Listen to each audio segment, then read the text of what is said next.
Misfortune is the starting point of turning points on the journey of life.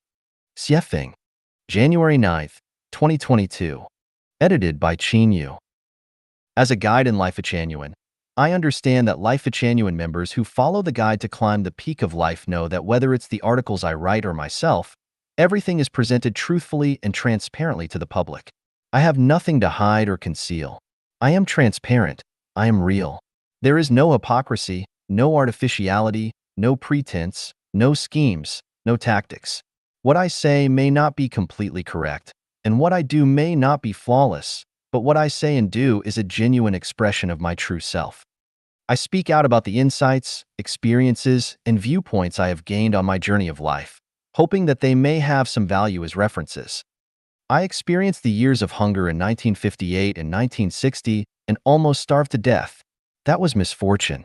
However, the result of this misfortune is that I have found every meal I eat in my life to be delicious, whether it's the sour taste of Northern cuisine, the spicy taste of Central cuisine, or the sweet taste of Southern cuisine. Whether it's Chinese, Western, or African cuisine, they are all enjoyable. This is because I have a belief in my heart that simply having enough food to fill our stomachs in life is happiness. In 1980, I studied at Zhangjiago Geological Technical School, specializing in being a fitter. During one semester, I was assigned to the automotive repair workshop to learn car mechanics. The master had two apprentices, and one day the master asked his two apprentices to let me practice driving by taking the car to the school playground.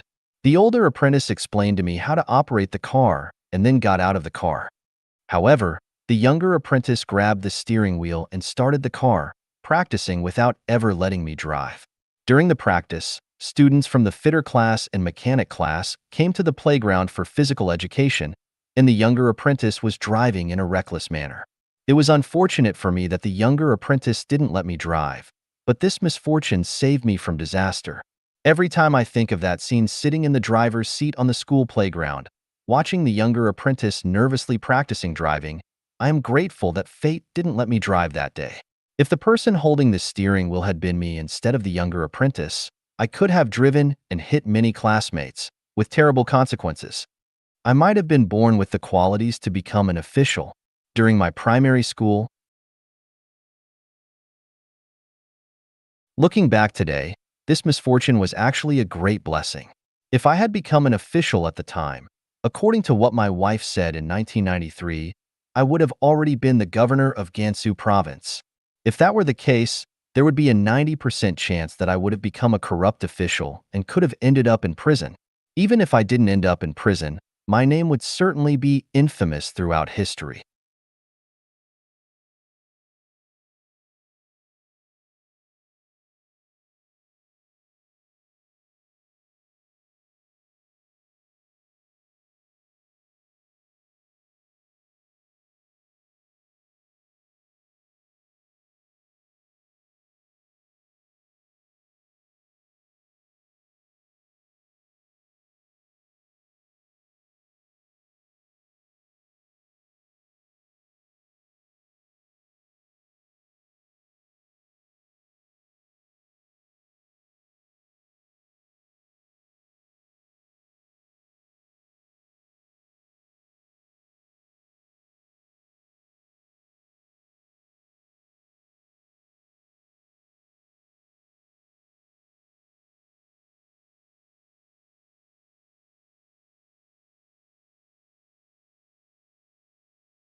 History.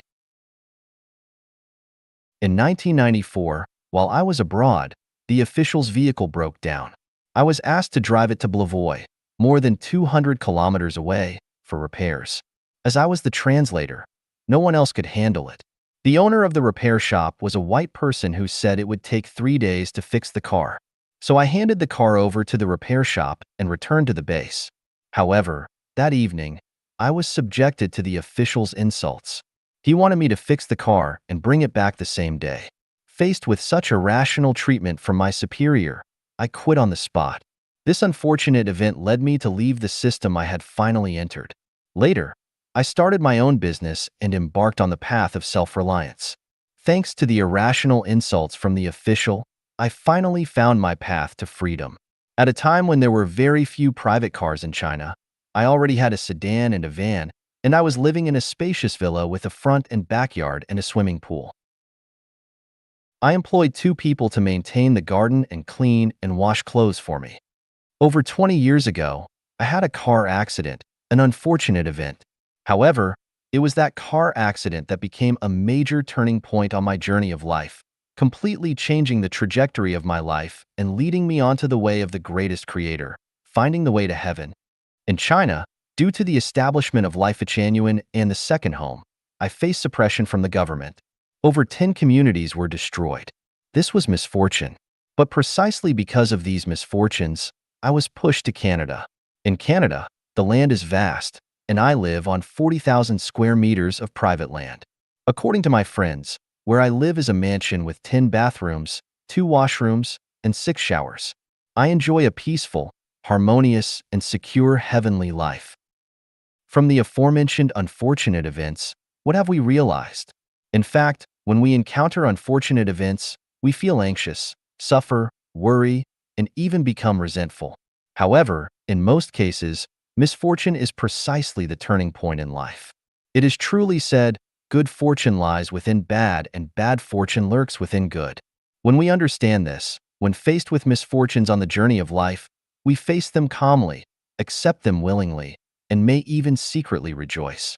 Therefore, when misfortune befalls us, we must remain calm, not panic, not go mad, not complain, and certainly not become angry. As long as we are alive, we can await the day when the clouds disperse and flowers bloom. The members of Misfortune all know that when I lost sight in one of my eyes, everyone worried about me. But I smiled and declared, haha, from now on, I can see everything clearly with just one eye. Since the day I began losing my eyesight until today, I haven't really cared about the loss of one eye. Who knows whether it is a good thing or a bad thing? When the Chinese government released a video message calling the second home created by Misfortune an evil community, I laughed and felt delighted all day long. How marvelous! Darkness curses the light, and the light becomes even brighter.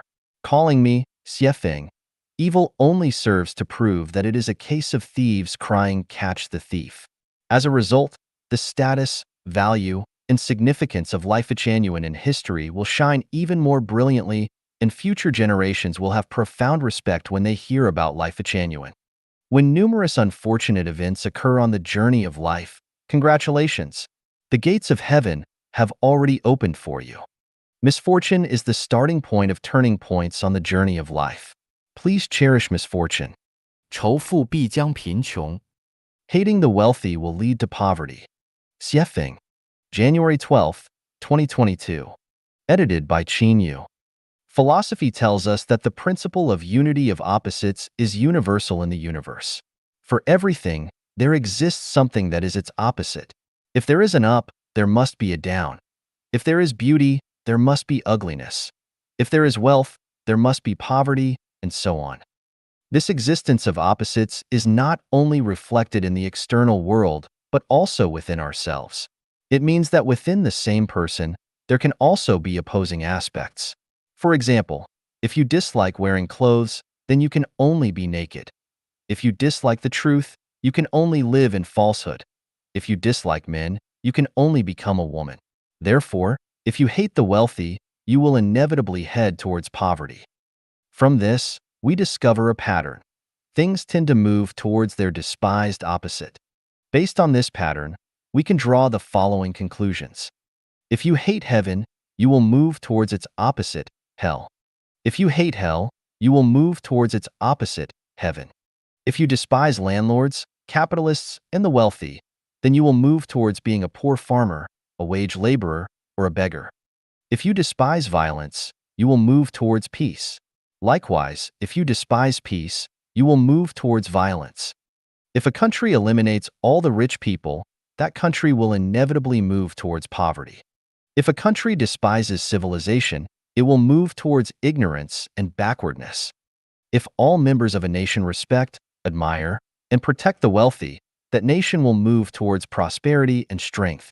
On the contrary, if everyone discriminates against, insults, and suppresses the wealthy, that nation will move towards poverty, backwardness, and weakness. Likewise, if a nation, a country, despises nations and countries that are wealthier and more civilized than itself, that nation and country will inevitably move towards poverty, isolation, backwardness, ignorance, and barbarism. From this, we can draw another conclusion. You will move towards what you like. If you like cleanliness and tidiness, you will get rid of filth and messiness. If you like wealth, you will overcome poverty. If you like saints, you will transcend being a laity or mortal. If you like freedom, you will break free from the shackles of slavery. If you like heaven, you will escape the engulfment of hell. Our reality is created by our consciousness. A consciousness of poverty can only create a reality of poverty, and only a consciousness of wealth can create a life of abundance. Just look at Israel and Japan, and then look at Zimbabwe and Venezuela. The logic is evident. Do you want to live in heaven? If so, you must first have the consciousness of heaven. How can you have the consciousness of heaven? Take a look at my descriptions of the 1,000-year world, 10,000-year world, and the Elysium Celestial Islands continent.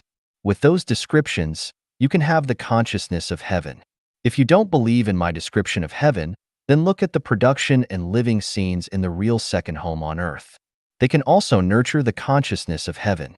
Without the consciousness of heaven, no matter how much you practice or strive, you will never reach heaven. In conclusion, hating the wealthy will lead to poverty. Consciousness determines one's present situation and future. 如何走出痛苦？ How to break free from suffering. Xiefeng, January 15th, 2022. Edited by Qin Yu. Feeling uncomfortable, depressed, troubled, anxious, worried, fearful, disappointed, and hopeless are forms of suffering. Suffering originates from three aspects: physical, mental, and spiritual.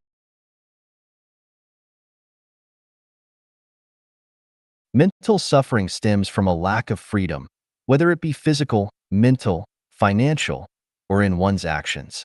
Any form of restriction on freedom can lead to mental anguish. Therefore, the core root of mental suffering lies in the inability to experience freedom.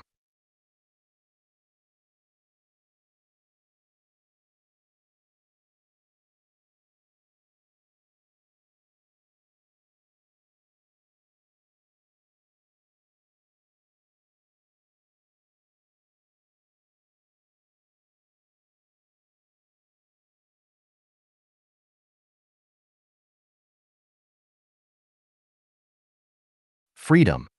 To break free from mental suffering, the first step is to identify the root causes that lead to such suffering and eliminate them, thereby allowing mental suffering to disappear.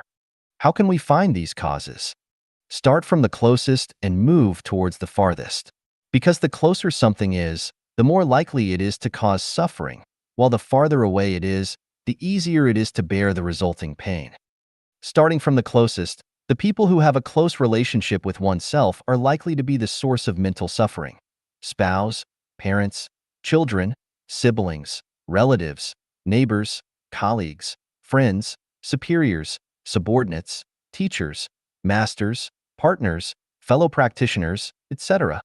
Moving towards the farthest, factors that cause mental suffering mainly come from thieves, bullies, hooligans, gangs, families, tribes, extremist groups and organizations, nations, states, governments, political parties, and religions, etc. For example, restrictions on physical freedom mainly come from marital relationships, Restrictions on mental freedom mainly come from political parties and religions. Restrictions on financial freedom mainly come from relatives and market monopolies. And restrictions on freedom of movement mainly come from the machinery of the state. When faced with suffering, moral education and preaching from sages and religious doctrines hardly have any effect. Spiritual practices and inspirational quotes may temporarily numb the pain. So-called spiritual cultivation and chicken soup for the soul are merely scratching the surface, and the fundamental solution lies in rebuilding the order of human production and life. The measures and pathways to completely eliminate individual and human suffering are as follows. Eliminate marriage and dissolve families. Political parties should not be involved in government management. Religion should not participate in government affairs. Open borders among countries and allow people to freely move and migrate. Promote the production and life mode of the second home of life genuine. All global citizens move towards the era of life genuine. I have prepared the path for the happiness of all humanity, from theory to practice. 走出思维迷思一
，Yi. How to Break Free from Mental Fallacies, Part 1. Xiefeng. March 2nd, 2022. Edited by Qin Yu. Those who focus on the outcome of life are the most unfortunate, while those who enjoy the present are the most carefree. Many people tend to weigh the pros and cons, look ahead, and consider all the possible obstacles and difficulties before making plans or decisions. I want to say that this is a mental fallacy and a mindset that leads to a pessimistic life. For example, if a couple planning to get married knows that they will divorce 10 years later, they might choose not to get married at all, and even if they do get married, their days will not be as sweet. On the other hand, if they are unaware of the future divorce, they can experience a period of sweetness and enjoy a wonderful time during their love and marriage. Suppose Life Genuine had informed all the Chanyuan Celestials before creating the second home that no matter how many communities we build, they will eventually be destroyed by the government.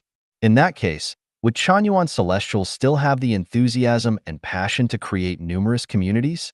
Would they still put meticulous effort into building beautiful and magnificent communities? Of course not.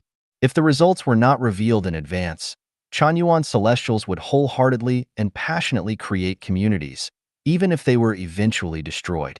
What would be the significance in that? Now I ask, are there any Chanyuan Celestials who regretted their decision to participate in the creation of communities? I speculate that there isn't a single one. Why is that? It's because we have experienced a way of life that 99% of humanity has never experienced during the process of creating communities. Through first-hand experience, we have come to know the existence of the thousand-year world, and from there, we can deduce the existence of the 10,000-year world and the Elysium Celestial Islands continent. At the same time, we have experienced true happiness, joy, freedom, and bliss. As a result, our vision has expanded, our mindset has grown, our state of being has elevated, and our understanding of the current state of human society has deepened. Most importantly, our consciousness has transformed from human consciousness to celestial consciousness. This is a leap in life, a transformation, and an adventure on the glorious journey of life. Therefore, I speculate that no Chanyuan celestial regrets immersing themselves in the life of creating communities. Therefore, we come to a thinking conclusion. Engage in life, engage in creation, but do not dwell on the difficulties that may arise during the process, and do not ponder over the outcome, because the outcome is within the process itself. If the process is beautiful, life will be more meaningful, and the result of life is bound to be beautiful. So, do not pursue the outcome of life, for the outcome of life is death. What we pursue is the result of life. When life is elevated, no matter how the process of life unfolds, it will be meaningful and valuable. Even if the government repeatedly destroys the communities we have built, we have already obtained what we were meant to obtain and will never regret it. Look at the historical figures. The outcomes of their lives are almost always unfortunate. Knowing that life can be unfortunate, yet people in the present still passionately strive, struggle, worry, suffer, laugh, and cry. This grand drama of life on the stage continues to play out without any novelty. Those who understand this truth live extraordinary, romantic, carefree lives, while those who do not understand this truth not only lead unfortunate lives, but also face even more unfortunate outcomes in life. This is called awakening, also known as enlightenment. 走出思维迷思二 How to Break Free from Mental Fallacies, Part 2. Xiefeng, March 3rd, 2022. Edited by Qin Yu. Life shines in attachment, while life perishes in attachment. Merging life and life into one is a mental fallacy in life. Life is merely a brief moment in the journey of life, but the unfolding of this fleeting moment determines the scenery of the next journey. Due to the lack of understanding about the mysteries of life and time, people mistakenly take life as the entirety and ultimate meaning of life. Consequently, they perform tragic dramas on the stage of life. The material world is the manifestation of the non-material world, and life is but a manifestation of life. When people are captivated by the appearance of the material world and become attached to the pursuit of material wealth, status, and fame, they miss the opportunity to uplift life and, in turn, sow the seeds of negative consequences. When a fish freely roams in rivers, lakes, and seas and discovers delicious bait, it rushes up and swallows it in one gulp, losing its freedom and becoming a meal on the angler's chopping board. Similarly, when people relentlessly strive for material wealth, power, status, and honor, and eventually satisfy their desires, they are like fish that have swallowed the bait without realizing it, indulging in self-satisfaction. However, they have already become the meat on the devil's chopping board. Not to mention historical and foreign figures, let's take a look at the individuals in modern and contemporary China who have gained fame in the fields of wealth, power, and honor. Aren't they all fish that have swallowed the bait? Now, look at ordinary people. How many of them have been or are still madly devouring the bait like fish? To make one's life brilliant, one must be attached. Attached to making money, gaining power, achieving status, acquiring fame. One can also be attached to one's marriage and family, nation and country, political parties and religions, ideologies, truths, and ideals. As long as there is attachment, life can move towards brilliance. However, when one is attached to something or a certain belief, the flower of life withers, heading towards exhaustion and decline. Consider a couple deeply in love. When they cannot bear to be apart, feeling like the world would collapse without each other, and believing that life has no meaning without their partner. He wants only to marry her, and she wants only to marry him. This is called attachment. This kind of attachment brings about a deeply romantic and sweet period in their lives, reaching the pinnacle of a passionate love affair. However, as time passes and the erosion of daily life begins, they gradually realize that their attachment has become a binding rope. The longer this feeling persists, the stronger it becomes. Because of excessive attachment, they neglect all the other scenery along the way. By the time they grow old, they realize that they have missed countless opportunities to appreciate breathtaking scenery. Beneath their smiling faces lies a sense of helplessness and endless lamentation. An old man descending from a mountain tells young people who are excitedly climbing up, "In the end, we will discover that especially serious people will die due to their seriousness, and especially attached individuals will die due to their attachments.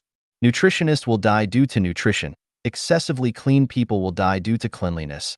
Those desperately seeking longevity will die prematurely in pursuit of longevity. Those who aspire for political power will die due to political power.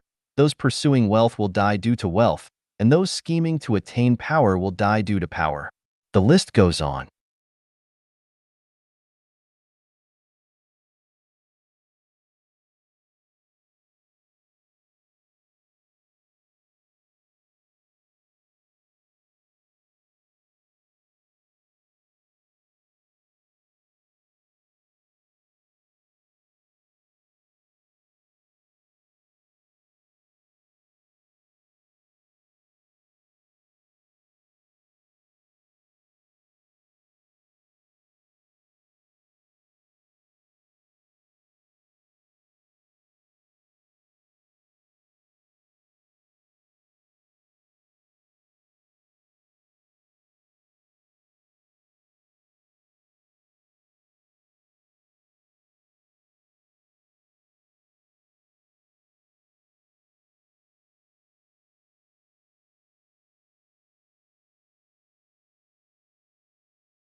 On.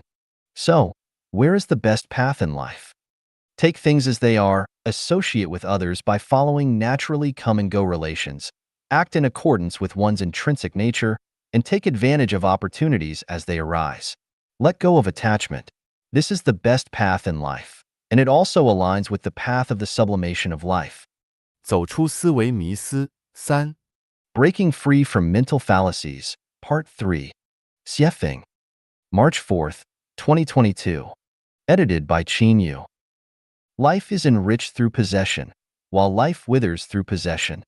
When people travel by train, they buy a ticket, enter the station, board the train, travel for a distance, disembark, and exit the station. Simple and effortless. Rarely does a passenger want to buy and possess the train they are traveling on, nor do they wish to stay on the train indefinitely. Why don't passengers want to buy and possess the train? Because it is unnecessary, and ownership would become a burden. Likewise, people do not desire to possess commercial airplanes or large cruise ships because they are merely using them for one journey. Perhaps they will only use them once in a lifetime. So why invest time, energy, and money to own them? However, the fallacy lies in the fact that despite knowing we are merely traveling through this earthly realm for a short period, where everything on earth is not worth possessing, and even if possessed, it will eventually have to be relinquished, why have humans tirelessly racked their brains over what to possess? Why are they even willing to pay the price of their own and others' lives to possess illusory dreams along their journeys? Let's assume we have 1 million in cash. Is it better to use that 1 million to buy a house, or to temporarily rent someone else's house and use the remaining money for other purposes?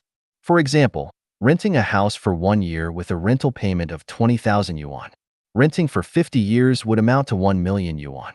From the perspective of life, buying seems better, providing a sense of security and becoming capital to flaunt to others. However, from the perspective of life's meaning, renting is, of course, better because by paying 20,000 yuan annually, one would still have plenty of money left to invest in other fields. This investment may generate more wealth, not only enough to pay the annual rent of 20,000 yuan, but also leave a surplus. In other words, after 50 years, one would still have 1 million yuan in hand, while buying the house outright would leave one penniless. Some may argue that buying a house preserves its value, while money in hand may depreciate due to inflation. However, this is also a fallacy. Houses depreciate every year and may even collapse, while money in hand has the possibility of both depreciating and appreciating. Therefore, We do not analyze or speculate on these contingent factors. What we are analyzing now is whether a possession is worthwhile. The mistaken belief of striving to possess something is a human fallacy, also the root cause preventing humans from living a heavenly life. People feel secure when they possess something. It satisfies not only their practical needs, but also their psychological desires. Consequently, the goal of their entire lives becomes to possess more: land, houses, cars, status, wealth, honor. Moreover, they desire to possess people, such as in a marital relationship, where each claims ownership of the other. This is my man. This is my woman. This is my child, and so on. If you were to ask someone, "What do you possess?" and they answer, "I have a villa and a luxury car. I own a company and a business. I have 200 acres of land. I have 30 cows. I have an iPhone," people would look at them with envy, respect, and even admiration. However, if the answer is, "I have nothing," people would look at them with disdain, contempt, and even scorn. When the mistaken view of life, and values becomes a general principle for the masses, mistakes turn into correctness, fallacies turn into truth, and heaven turns into hell. When a person dedicates their lifetime and energy to possessing more and more things, they lose the qualifications to appreciate the artistic charm of life and obtain a ticket to heaven. Heaven is heaven precisely because every life possesses nothing. It is a state of having nothing. Paradoxically, it is because every life possesses nothing that it achieves the result of possessing everything. When we possess something, we feel secure, and the more we possess, the more fulfilled our lives become. Our vanity attains maximum satisfaction. However, precisely because of our possessions, we are alienated from heaven, and this is the withering of life. 人生八悲, The Eight Sorrows of Life. Xiefeng. April 3rd, 2022. Edited by Qin Yu. Ancient wisdom states that there are three great sorrows in life: losing one's father in youth, losing one's wife in middle age, losing one's child in old age. I do not fully agree with this viewpoint. First, these three sorrows seem to be unrelated to women themselves. Second, these sorrows are not inherent, but are created by human cognition and culture. My perspective on the sorrows of life is as follows. First sorrow: lack of maternal love in infancy. Second sorrow: lack of playmates and insufficient opportunities for joyful play during childhood. Third sorrow: lack of guidance on being a human during adolescence. Fourth sorrow: lack of love and the absence of establishing beliefs during youth. Time and energy are expended on the pursuit of marriage, family, and materialistic desires, including food, clothing, shelter, and transportation.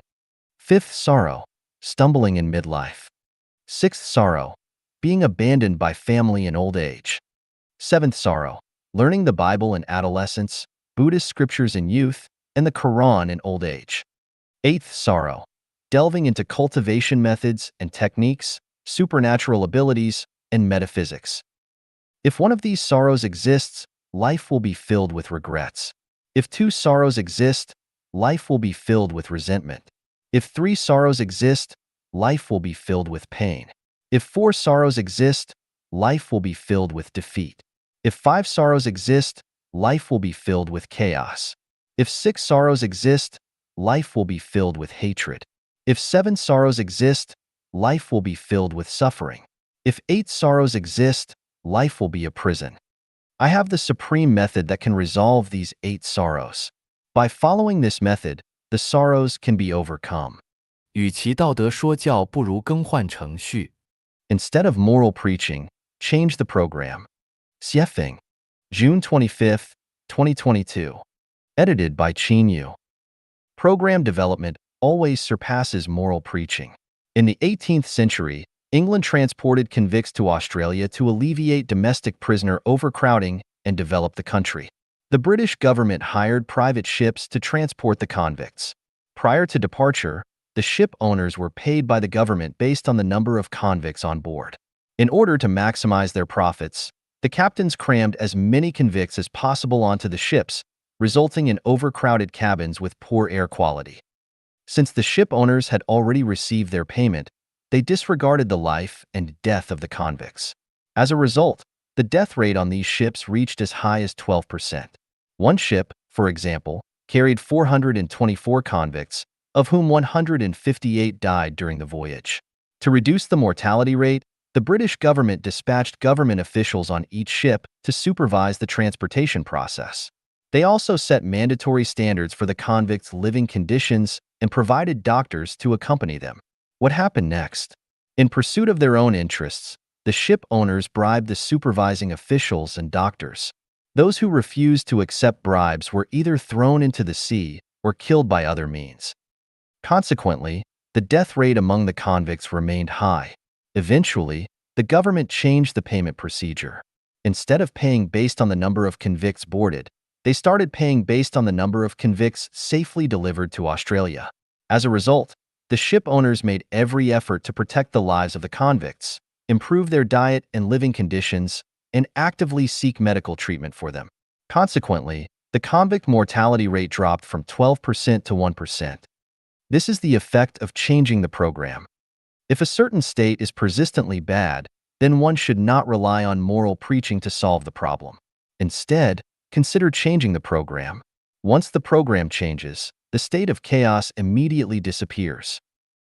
For example, in the matter of elderly care, there are moral expectations for children to dutifully care for their parents, with sayings such as, "Filial piety is the foremost of all virtues." However, what has been the situation for thousands of years? Despite loving parents having been around since ancient times, who have seen filial children? Since this is the case, why not change the program for elderly care? Options such as using real estate for retirement, group retirement, hotel retirement, nursing home retirement, retirement pension, and so on still fail to alleviate the suffering of elderly people, especially those without financial means. In fact, elderly care is easily to be solved. Regardless of whether the elderly have money or children, they can all live their later years happily in the second home life mode program created by Misfortune. Another example is the issue of marital relationships. Few people have been able to handle marital relationships well over thousands of years, and the problems and pains that arise from managing these relationships are too numerous to list. So why get married and start a family?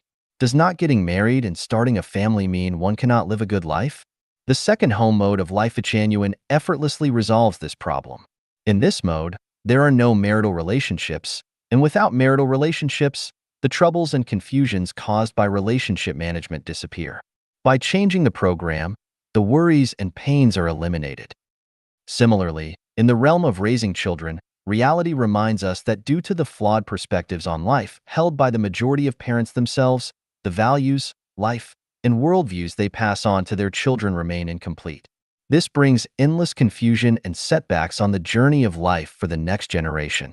Therefore, raising children in an environment where they are nurtured and educated by perfect teachers in their spiritual realm frees parents from the labor of raising children and allows children to establish correct values from a young age. Misfortune has successfully proven this through 10 years of practice. Regarding the issue of funerals, people now say they can't afford to die. Why can't they afford it? Because burial plots are expensive and funeral costs are too high. The easy solution to this problem is the Misfortune funeral system, created by the Misfortune community. This funeral system not only makes death affordable, but also allows people to depart gracefully and elegantly. As for wars between nations, for thousands of years, wars between countries have brought great harm to the people. Does humanity really lack the knowledge and wisdom to solve this problem? Not at all. Global unification and the disappearance of nations, allowing people to freely move around the world, create a sense of interconnectedness. Who would fight whom? With the massive military expenses gone, no more soldiers, and destruction eliminated, wouldn't that be wonderful? This is merely a matter of changing the program. What problem in human existence cannot be solved? Floods, droughts, epidemics, social unrest, corruption, wealth disparity, and other issues. Can they be solved through moral preaching? They cannot. But by changing the production and life mode programs that humanity has followed for thousands of years, everything can be easily resolved, bringing about favorable weather, social stability, and everyone's happiness, joy, freedom, and well-being. By observing the outstanding figures throughout human history and the wise and capable individuals of today, it is evident that only Deiform Buddha of Life Genuine can truly lead humanity into the desired era of peace and happiness. Even if the Ziwei saint were to descend, he would still be unable to surpass Deiform Buddha. 做人之始一 Being a Human Knowledge 1. Xiefeng. October 4th, 2022. Edited by Qin Yu. The more chaotic and morally corrupt the era, the more important it is to maintain one's integrity. In a society with complex and confused values, it is crucial to uphold one's integrity. In times of social unrest and anxiety, it is even more important to stay true to oneself. When facing personal adversity, oppression, poverty, and illness, it is essential to maintain one's integrity. Being a human is not about being a good or kind person, achieving status or wealth, seeking the approval and praise of others, or becoming successful in the future. It is about living with dignity, peace of mind, prospects, and being truly human, not like a ghost, demon, monster, devil, or beast. I will first list the following 28 principles as the fundamental knowledge for being a human. Never break your promises. Keeping your word is the foremost duty of being a human.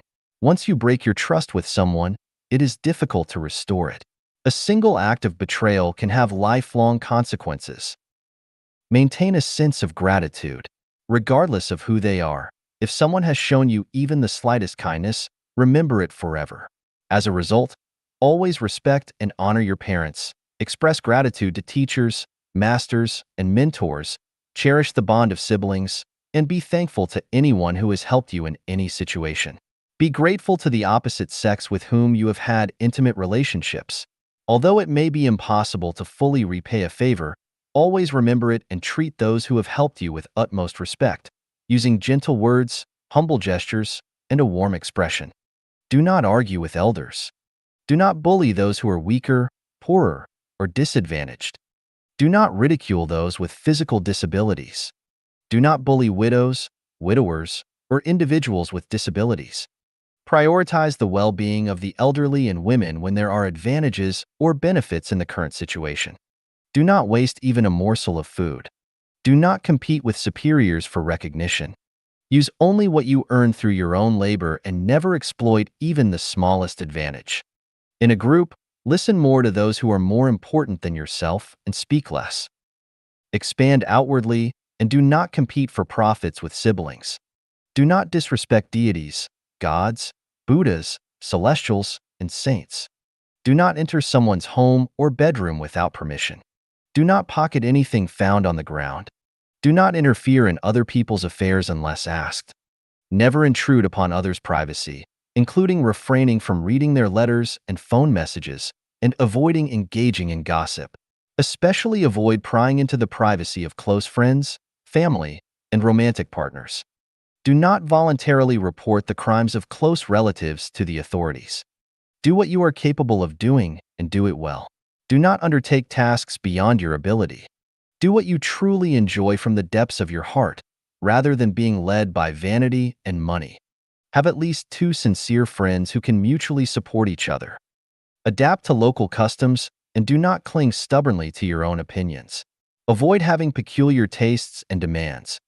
Learn to accept things as they are. Don't scheme and strive for grand achievements, and only accept rewards when deserving. In any situation, at any time, prioritize harmonious interactions with others. Do not engage in theft, robbery, gambling, drug trafficking, rebellion, deception, abduction activities, and organizations. Never attempt to change others. Act in accordance with your nature. Associate with others by following natural come-and-go relations. Accept things as they are, and take advantage of opportunities that arise. Obey laws and regulations. Even if 99 out of 100 people disregard the law, you must persist in adhering to it. Foster independent thinking and entrepreneurship from a young age. These 28 principles are the basic guidelines for being a human. Being a human is difficult, sometimes feeling helpless in the world. But while the body may be beyond our control, our hearts are within our control. As long as we adhere to these basic principles throughout our lives, gradually, We will distance ourselves from suffering and calamities, moving towards good fortune and auspiciousness, and lay a solid foundation for our future cultivation, enabling us to embark on the path of becoming celestial beings or Buddhas and embarking on a spiritual journey towards heaven. 做人之